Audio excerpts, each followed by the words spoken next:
আল্লাহ বলছেন হালতাদরি ফিমা একতাসিমুল মালাউলা আলা, আপনি কি বলতে পারেন উপরে কি নিয়ে হইচই হচ্ছে? কালা নাম, তিনি বলেন হ্যাঁ আমি বলতে পারি। ফিলকা পারা, মানুষের পাপ কিভাবে মিটে যাবে এই নিয়ে হইচই হচ্ছে। কি করলে মিটে যায়, কি করলে মিটে যায় এই নিয়ে হইচই হচ্ছে। কি করলে? এক, এসবাগুল অজু, সুন্দর করে অজু করলে। দুই, আলমাসুল আল আকদাম, পায়ে হেঁটে মসজিদে গেলে। তিন, অল মাকসফিল মসজিদ বাদা সালাওয়াত, সালাতের পরে মসজিদে বসে বসে তাসবিহ তাহলিল জিকির আজকার করলে। সালাম ফেরার পরে লাফ দিয়ে দাঁড়িয়েছে, ঘুরে তিনটায় আসলো, পাপ মিটে যায়, মান বেড়ে যায়। এক, সুন্দর করে অজু করলে। দুই, পায়ে হেঁটে মসজিদে গেলে। তিন, সালাতের পরে মসজিদে বসে তাসবিহ তাহলিল জিকির আজকার করলে। এখন আল্লাহ রাসূল বলছেন মান ফালা আশা বেখাইরিন মাতা বেখাইরিন, এইটা যে করলো তার মরে যাওয়া ভালো, তার বেঁচে থাকা ভালো, তার মরে যাওয়া ভালো, তার বেঁচে থাকা ভালো, তার মরে যাওয়া ভালো, তার বেঁচে থাকা ভালো, দুটাই সমান। এরপর আল্লাহ রাসূল বলছেন ওয়া কানা মিন খাতিয়াতিহি কা ইয়াউমিন ওয়ালাদাত উম্মুহু, লোকটা হয়ে গেল পাপ থেকে সেই দিনের মতো যেদিন তার মা তাকে জন্ম দিয়েছে। লোকটা পাপ মুক্ত হয়ে গেল সেই দিনের মতো যেদিন তার মা তাকে জন্ম দিয়েছে, নিষ্পাপ হয়ে গেল। নিষ্পাপ হওয়ার আরো দুটা কথা আছে। এক, মানুষ যদি হজ করে, হজ যদি কবুল হয়, তাহলে মানুষ নিষ্পাপ হয়ে যায়, সেদিনের মতো হয় যেদিন তার মা তাকে জন্ম দিয়েছে। আরেকটা, মানুষ যদি অসুখ বিসুখ হয় তারপরেও যদি বলে আলহামদুলিল্লাহ, তাহলে লোকটা হয়ে যায় সেদিনের মতো যেদিন তার মা তাকে জন্ম দিয়েছে, নিষ্পাপ হয়ে যায়। মানুষ তো এখন অর্থ সম্পদ থাকলে খালি একটু অসুখ হলেই সিঙ্গাপুর, অসুখ বিসুখ হলেই সামান্য সিঙ্গাপুর, আরো ইন্ডিয়া, কোথায় কোথায় চেন্নাই, একটু ধৈর্য ধারণ করে না।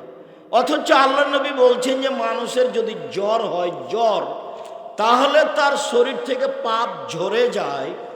লোহা, চাঁদি, স্বর্ণ কামারের হাপড়ে, কামারের ভাটিতে দিয়ে লাল হয়ে যাওয়ার পরে লোহাতে যে মরিচা আছে ওটা ঝরে যায় যেমন, স্বর্ণে যে মরিচা আছে ওটা ঝরে যায় যেমন, জ্বর হলে মানুষের পাপ ঝরে যায় তেমন। হাদিস বুখারী মুসলিম। একটুকু দেরি করে না, ধৈর্য ধারণ করে না, টাকা পয়সা এভাবে খরচ করে। তিন ধরনের মানুষ নিষ্পাপ হয়। এক, সুন্দর করে অজু করে পায়ে হেঁটে মসজিদে গিয়ে সালাতের পরে বসে বসে তাসবিহ তাহলিল করবে, মনে থাকবে না মনে হয়। দুই, হজ কবুল হলে। তিন, বলো, অসুস্থ হলে আলহামদুলিল্লাহ, অসুস্থ হলে আলহামদুলিল্লাহ বললে লোকটা হয়ে যাবে সেই দিনের মতো যেদিন তার মাতাকে জন্ম দিয়েছে। একটু বলে রাখি, সুন্দর অজু, সুন্দর অজু হলো সব অঙ্গ 3 বার করে ধুইতে হবে। কবজি পর্যন্ত ধুইতে গিয়ে যদি 10 বার পানি লাগে সম্পূর্ণ ভিজাতে, যখন সম্পূর্ণ ভিজেছে তখন একবার ধোয়া, ধোয়া জায়গায় পানি দিয়ে ধোয়ার নাম দ্বিতীয়বার ধোয়া, ধোয়া জায়গায় পানি দিয়ে ধোয়ার নাম তৃতীয়বার ধোয়া। এ হলো সুন্দর অজু। যখন তখন আল্লাহ রাসূল সুন্দর অজু শব্দটা ব্যবহার করেন।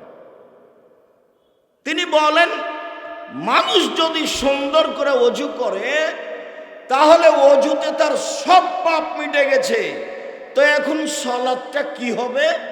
সালাতটা তার জন্য মান বেড়ে যাবে, নফল হয়ে যাবে। নফল, নফল সালাতে মান বাড়ে, নফল সালাতে মান বাড়ে। একজন সাহাবী আল্লাহ রাসূলের সাথে রাতে ছিলেন, তো রাতে অজুর পানি আর মেশক নিয়ে উপস্থিত। তো আল্লাহ রাসূল খুশি হয়ে গেছেন, বাহ তোমার তো বুদ্ধি ভালো, অজুর পানি নিয়ে এসেছো, মেশক নিয়ে এসেছো, আমি তো খুব খুশি হয়েছি। সালমান শেখা, তোমার যা মন চায় সেটা চাও, তো কি চাও আমার কাছে, কি চাও? কাজের লোকের প্রতি মানুষ খুশি হলে এমনটা বলে, কি চাও চাও। তখন সাহাবী বলছেন আসআলুকা মুরাফাতাকা ফিল জান্নাহ, আপনার সাথে জান্নাতে থাকতে চাই। তখন সাহাবী বলছেন আওয়া গায়রা জালিক, না এটা নয়, এটা নয়, অন্যটা বল, অন্যটা বল, এটা নয়, অন্যটা চাও। তখন সাহাবী বলছেন হোয়া জাকা, ওটাই চাই, ওটাই চাই। তখন আল্লাহ রাসূল বলছেন আইনি বিকাসরাতি সুজুদ, আমি সরাসরি কাউকে জান্নাতে নিয়ে থাকতে পারবো না, তাহলে আমাকে সাহায্য করতে হবে বেশি সালাত আদায় করে তাহাজ্জুদ পড়ে।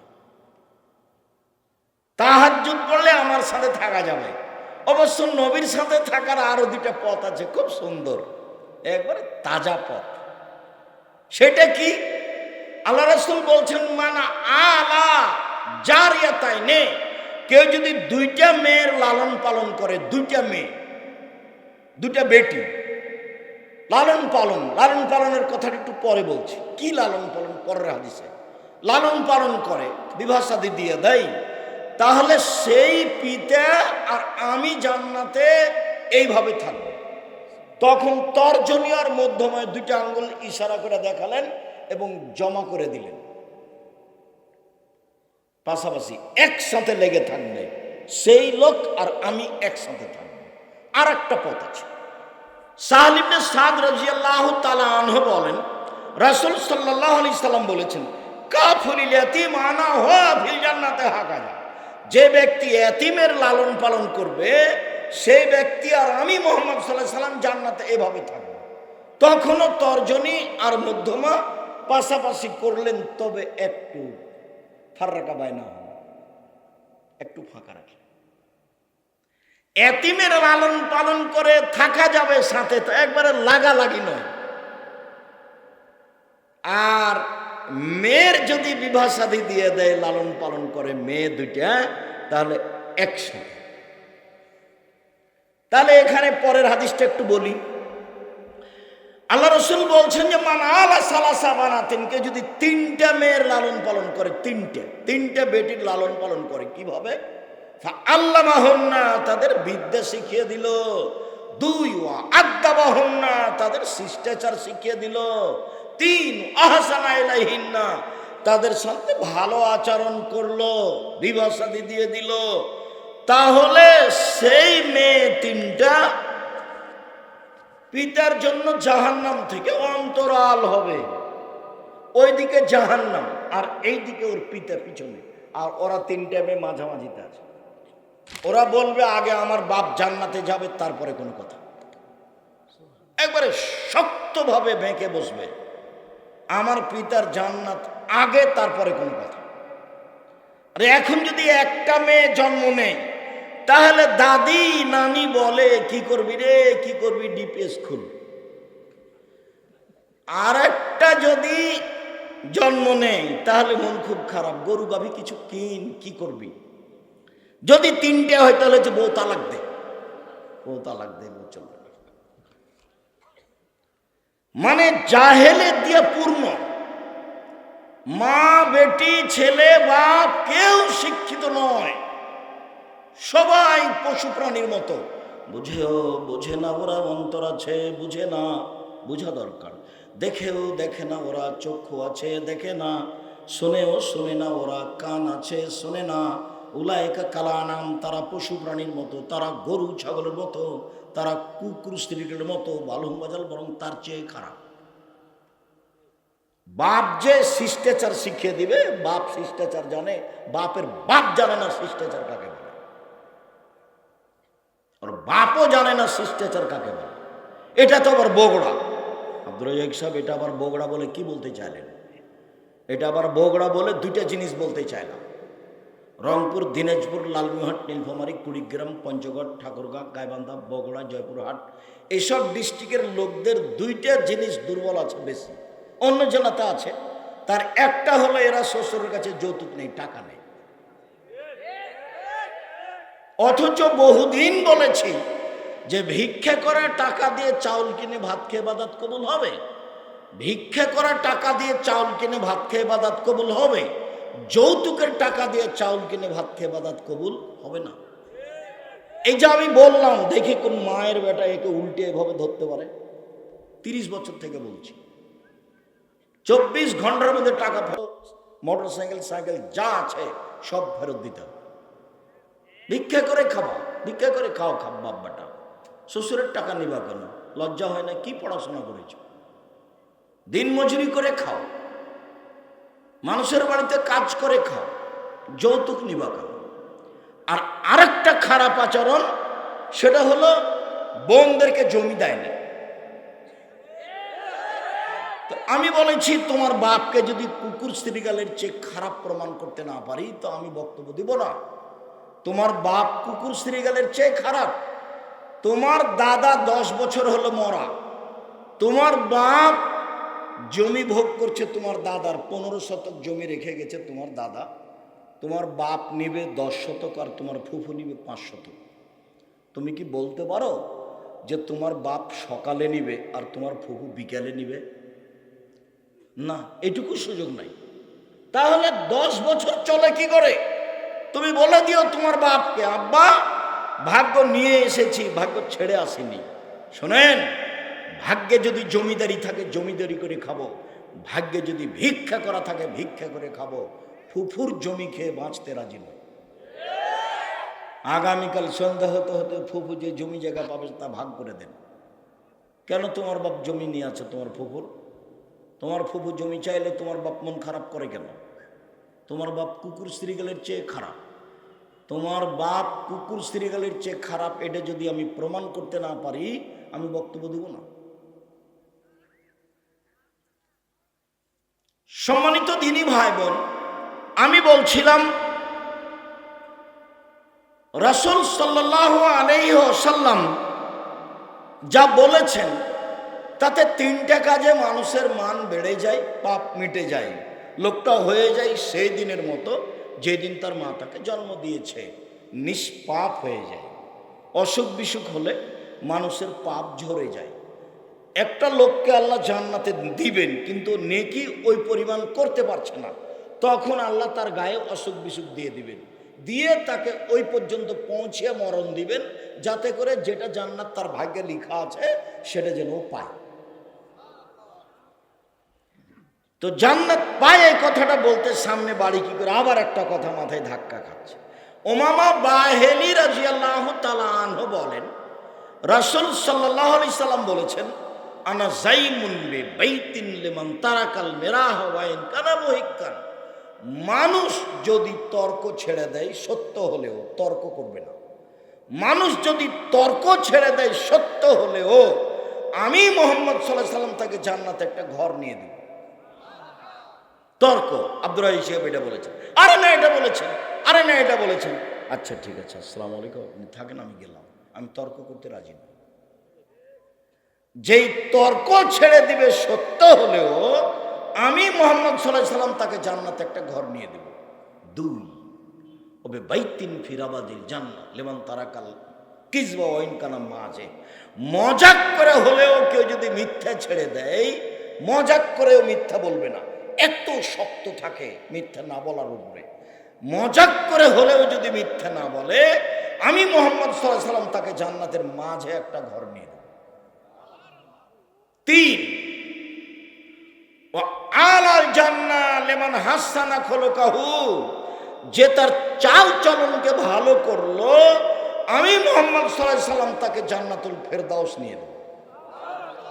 চাল চলন, স্বভাব, শিষ্টাচার, ভদ্রতা, ভালো কথা, ভালো কর্ম। ইবাদতের জগতে সবচেয়ে ভারী নেকির ইবাদত হচ্ছে ভালো আচরণ। ইবাদতের জগতে সবচেয়ে ভারী নেকির ইবাদত হচ্ছে ভালো আচরণ। ভালো আচরণ যার জান্নাতুল ফেরদাউস তার, ভালো আচরণ যার, ভালো চাল চলন যার, জান্নাতুল ফেরদাউস তার। একটা অবাক ইবাদত, তার নাম ভালো চাল চলন, ভালো কথা, ভালো কর্ম। মানুষে বলে ছেলেটা খুব ভালো, মানুষে বলে ছেলেটার স্বভাব ভালো, মানুষে বলে ছেলেটা খুব ভদ্র, এই হলো ভালো ছেলে। মানুষে বলে দুনিয়ার খারাপ শয়তান, মুখখান খুব খারাপ, দুনিয়ার খারাপ, দোমুখা কথা ছাড়ো তো, এটা কি? এ হলো খারাপ চাল চলন। আমি একটু বাস্তব দেখাই, 1 মিনিট। বাগবাড়িতে একটা অটোতে অটো দাঁড়িয়ে আছে, আপনি বসে আছেন, আমি এখন উঠেছি সেই অটোতে, উঠতেই ওই লোকটা টান দিয়েছে, আমি একবারে আপনার মুখের উপরে গিয়ে পড়েছি। তখন আপনি বলছেন বসেন বসেন বসেন, কোনো সমস্যা নেই, বসেন বসেন, কোনো সমস্যা নেই। তো বসলাম। এ হলো এক। আপনার মুখের উপরে পড়তে আপনি বলছেন চোখ নাই, হিসেব করে উঠেন না গাড়ি, চোখ নাই, দেখতে পারলাম মানুষের গায়ের উপর। এটা একটা চাল চলন। বলেন তো কোনটা ভালো কোনটা খারাপ? চাল চলন। চাল চলন হলো সবচেয়ে ভারী নেকির কাজ। কে দাম দেয় চাল চলন? মানুষ একজন আর একজনকে সুযোগ পালে একবারে জেল জুলুম হাজত ধুয়ে ছেড়ে দিচ্ছে। আবার ফের এমনিতে কেন যে বলছে এভাবে আমি বুঝতে পারি না। তার এভাবে বলার কি প্রয়োজন? দাপট দেখিয়ে 2 দিন বাঁচার চেষ্টা করিয়েন না, দলীয় ক্ষমতা দেখিয়ে 2 দিন বাঁচার চেষ্টা করিয়েন না। ফেরাউন ডুবে গেছে, আর আপনাদের নেত্রীর বয়স ছিল 45 মিনিট। কাজেই ক্ষমতা দেখিয়ে কিছু করিয়েন না। ক্ষমতা দেখিয়ে করলে সময় একদিন আসবে। 1500 বছর পরে ফেরাউন ডুবে গেছে, 1500 বছর। তাকে পরিস্থিতি মাফ করেনি। কাজেই দাপট দেখিয়ে ক্ষমতা দেখিয়ে মানুষকে জেল হাজতে দিয়ে, মানুষের প্রতি জুলুম করে, মানুষকে অন্যায় অপমান করে, মানুষকে খাটো করে, মানুষকে হেউ তুচ্ছ করে 2 দিন বেঁচে থাকার চেষ্টা করিয়েন না। খুব সাধারণভাবে নরম হয়ে বাঁচেন। একদিন বয়স ছিল 40, দেখবেন 60, তারপরে দেখবেন নেই। আমি তো সেই দিন আসলাম বক্তব্য দিতে, মনে হচ্ছে ওই যে সেই দিন 90 সালে একবারে প্রথম ফতে আলী মসজিদে, দেখি এখন অনেক দিন হয়ে গেছে। কাজেই কিছু করে মানুষের ক্ষতি করে, মানুষকে খাটো করে 1 ঘন্টা বেঁচে থাকার চেষ্টা করিয়েন না। 4টা কাজ করবেন জীবনে। 1 5 ওয়াক্ত সালাত, 2 হালাল রুজি, 3 কোরআন তেলাওয়াত, 4 দুইজন যেখানে বসে আছে সেখানে বসবেন না। আড্ডা পিটা চিরদিনের জন্য হারাম। দোকানে বসে গল্প করা চিরদিনের জন্য হারাম। আড্ডা পিটা চিরদিনের জন্য হারাম। এশার সালাত আদায় করে এসে মাথায় টুপি দিয়ে ওই ল্যাংটা মেয়ে টিভিতে নাচছে, আর আপনি দেখে চক্ষু ঠান্ডা করছেন, কলিজা ঠান্ডা করছেন মাথায় টুপি দিয়ে, আর আপনি মানুষের বদনাম করছেন, তখনও আপনি ভালো মানুষ? কেমনে আপনি ভালো মানুষ হলেন? কিভাবে হয় এটা? ভালো চাল চলন বক্তব্যের বিষয় আজকে নয়, আজকে হচ্ছে আল্লাহ ভীতি। চলেন যাই। আনাস রাদিয়াল্লাহু তাআলা আনহু বলেন, খাতাবানা রাসূলুল্লাহ সাল্লাল্লাহু আলাইহি ওয়াসাল্লাম খুতবাতান মা সামিতু মিসলাহা কাত্ত। একদা আল্লাহর নবী আমাদের মাঝে বক্তব্য দিলেন, এমন বক্তব্য দিলেন, এরকম বক্তব্য জীবনে কোনোদিন শুনিনি। তাতে তিনি বললেন, লাউ তা'লামুনা মা আ'লামু লাবাকিতুম কাসীরা ওয়া লাযাহিকতুম কালিলা। পৃথিবীর মানুষ, আমি যেমন আল্লাহকে চিনি, তোমরা যদি আল্লাহকে চিনতে। পৃথিবীর মানুষ, আমি যেমন আল্লাহকে জানি, তোমরা যদি আল্লাহকে জানতে। পৃথিবীর মানুষ, আমি যেমন আল্লাহকে চিনি, তোমরা যদি আল্লাহকে চিনতে, তাহলে বেশি বেশি কাঁদতে, কম কম হাসতে। কই আমরা তো সারাদিনই হাসি। নাতনি আছে, নাতি আছে, বউ আছে, বিহাই বিহান আছে, খালি অট্ট হাসি। আবার নাতনিকে বলছে তুই বিবাহ বুঝবি, তোর পাত্র দেখতে পছন্দ হয়েছে। নাতনিকে বলছে নাকি ভাই পাত্র পছন্দ হয়েছে, তাই বলছে। আর ওই বৌমা বলছে যে নেন দেখেন পাত্রী পছন্দ হয়েছে। নাতনি হলো মেয়ে, ও মেয়ের সম্মানে আছে, তাকে কি এভাবে বলা যায়? আপু বলা যায়, বোন বলা যায়, তাতে কোনো সমস্যা নেই, কিন্তু মান সম্মানে ও মেয়ের মতো, বেটির মতো। সম্মানিত দিনী ভাই বোন, ওইখানে একটা কথাকে পূর্ণ করে এসেছি যে জান্নাতের আসলের সাথে থাকা যায় 3 জন মেয়ে লালন পালন করলে, তাকে শিক্ষা দিলে, শিষ্টাচার শিখিয়ে দিলে। শিষ্টাচারের কথা একটা কথা বলে এসেছিলাম, মধ্যখানে মনে পড়াতে আবার মধ্যে ঘুরে গেলাম, একটু খেয়াল করবেন। শিষ্টাচার কি জিনিস আজকে বেশি না বুঝালেও একটু বলি। আয়েশা রাদিয়াল্লাহু তাআলা আনহা বলেন, আল্লাহর নবী বলেছেন সকল নবীর শিষ্টাচার 10টা। সব নবীর বৈশিষ্ট্য 10টা, সব নবীর খাসলাত অভ্যাস 10টা। এক, কাসু সারেব, মোচ কেটে ফেলতে হবে, মোচ ব্লেড দিয়ে চাঁচা যাবে না, এটা সব নবীর শিষ্টাচার, সব নবীর বৈশিষ্ট্য। 2, এ ফাউল লোহা, দাড়ি বড় করতে হবে, দাড়ি ছোট করা কাবিরা গুনাহ, চেঁচে ফেলা কাবিরা গুনাহ। চেঁচে ফেললে অভিশাপ হবে। কেন?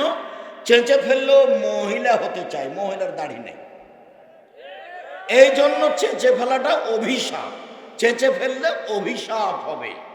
ছোট করাও কাবিরা গুনাহ, চেঁচে ফেলাও কাবিরা গুনাহ, তবে চেঁচে ফেললে অভিশাপ হবে। চেঁচে ফেললে চোখের পাওয়ার কমে যাবে, চেঁচে ফেললে স্ত্রী মিলনের ক্ষমতা কমে যাবে। দাড়ি ছেড়ে দিতে হবে নিজ গতিতে, নবীগণের খাসলাত অভ্যাস শিষ্টাচার স্বভাব। 3, আসওয়াক, মেসওয়াক করা।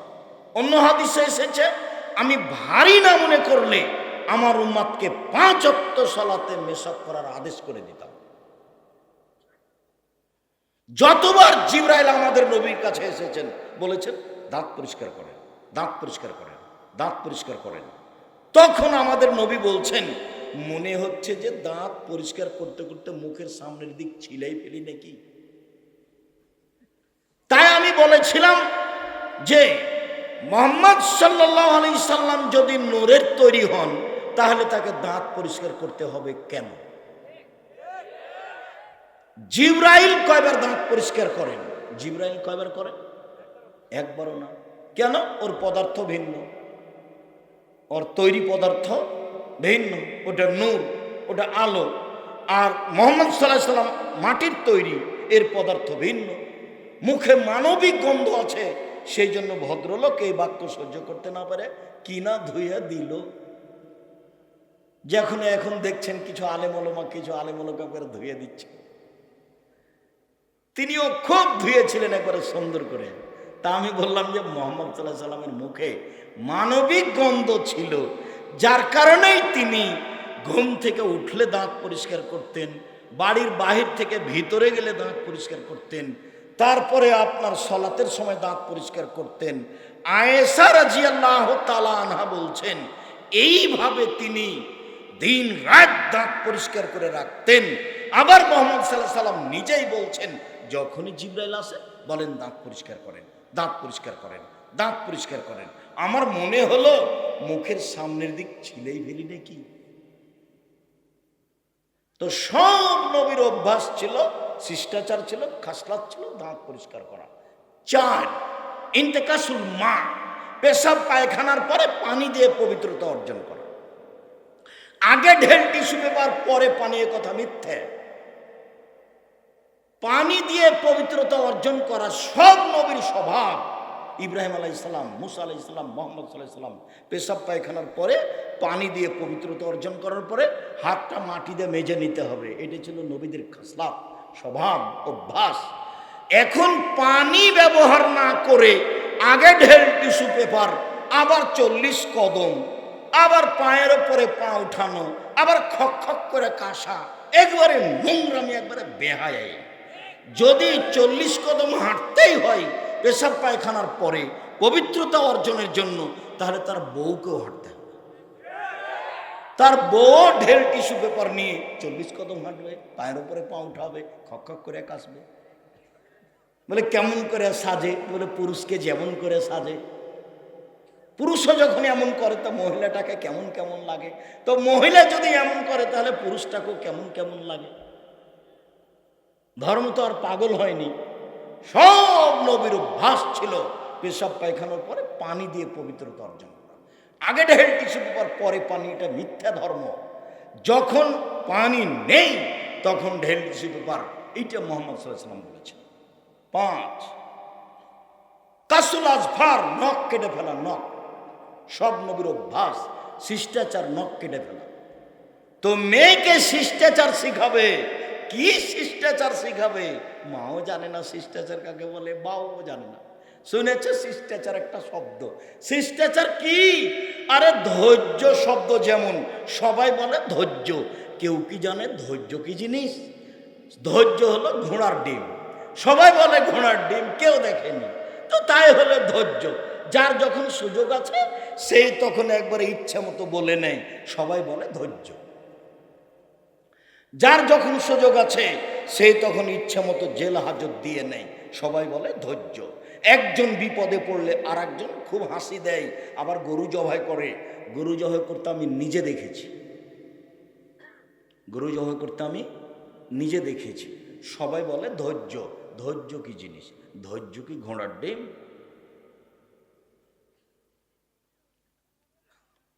তো শিষ্টাচার কি জিনিস? শিষ্টাচার কি ঘোড়ার ডিম? এখন এখানে যারা মহিলারা বসে আছে, অধিকাংশ মেয়েদের নখ বড় আছে, তোর ওর বাপ নাই নাকি? ওটা কি তার সৎ বাপ? ওর মা নাই, ওটা কি তার সৎ মা? আমি বলেছি সৎ মা, কিন্তু আসলেই কি সৎ মা? সৎ মা নয় তো। আমি বলেছি সৎ বাপ, তা আসলেই কি সৎ বাপ? সৎ বাপ নয় তো, হলো অযোগ্য বাপ, ঘৃণিত কাপুরুষ বাপ। শিষ্টাচার কাকে জানে না?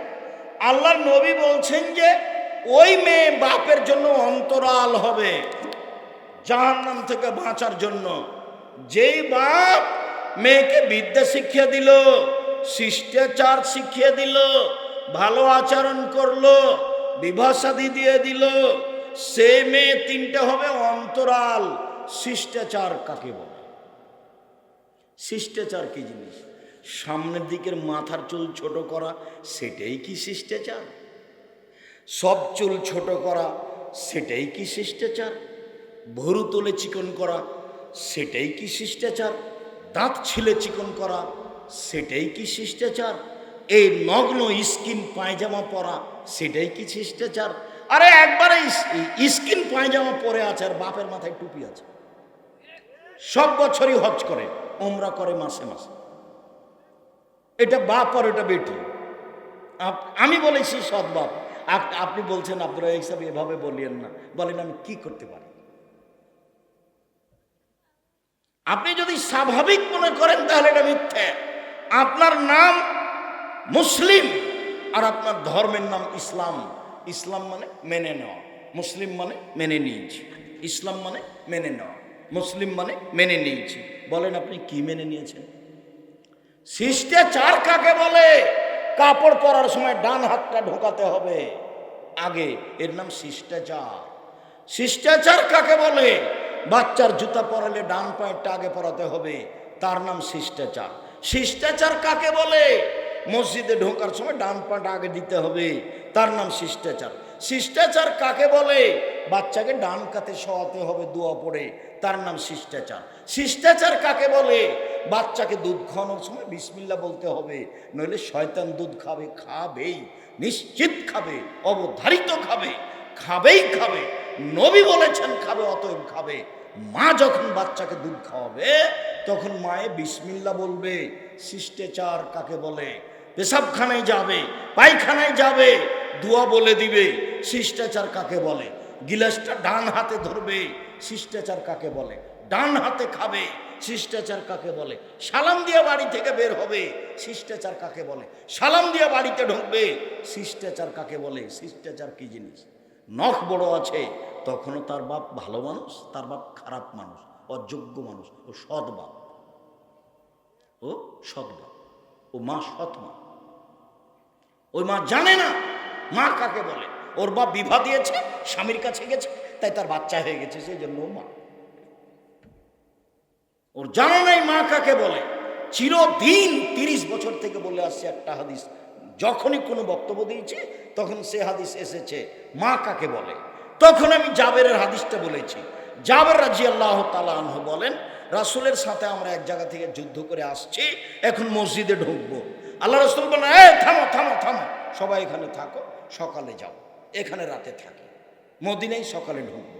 আমি জাবের বললাম, আল্লাহর নবী আমি নতুন বিবাহ করেছি, আমাকে বাড়ি যেতে দেন। তো এইটুকু বলতেই আল্লাহ রাসূল বলতে লাগলেন, ও নতুন বিবাহ করেছো? কুমারী মেয়ে বিবাহ করেছো না তালাক প্রাপ্তা মেয়ে বিবাহ করেছো? তা আমি বললাম যে তালাক প্রাপ্তা মেয়ে বিবাহ করেছি। তার বিবাহ হয়েছিল, স্বামী তাকে তালাক দিয়ে দিয়েছে, আমি তাকে বিবাহ করেছি। তখন আল্লাহ রসুল বলছেন, আল্লাহ বিক্রাম তুলায় বহ তুলায় বকা, তুমি কুমারী মেয়ে কেন বিবাহ করলে না? তুমি তার সাথে খেলতে, ও তোমার সাথে খেলতো। তুমি কুমারী মেয়ে কেন বিবাহ করলে না? তুমি তার সাথে খেলতে, ও তোমার সাথে খেলতো। তুমি কুমারী মেয়ে কেন বিবাহ করলে না? তুমি তার সাথে খেলতে, ও তোমার সাথে খেলতো। আল্লাহ রসুল তো এই পর্যন্ত বললেন। দেখেন এবার জাবের কি বলেন। জাবের রাদিয়াল্লাহু তাআলা বলছেন, আল্লাহর নবী শোনেন, আমার আব্বা ওহুদের যুদ্ধে শহীদ হয়েছেন 9 জন মেয়ে রেখে, আমার 9 জন বোন আছে। আল্লাহ রসুল শোনেন, আমার আব্বা ওহুদের যুদ্ধে শহীদ হয়েছেন 9 জন মেয়ে রেখে, আমার 9 জন বোন আছে। আক্রাহ আন আতাজাওয়াজা মিসলাহুন্না, তাদের মতো কম বুদ্ধির মেয়েকে বিবাহ করা আমি পছন্দ করিনি 4টা কারণে। আমার বোনদের সমবয়সের মেয়েকে বিবাহ করা পছন্দ করিনি 4টা কারণে। এক, লে তুয়াল্লে মাহুন্না, বেশি বয়সের তালাক প্রাপ্ত মেয়ে বিবাহ করেছি যাতে করে আমার স্ত্রী আমার বোনকে বিদ্যা শেখাতে পারে।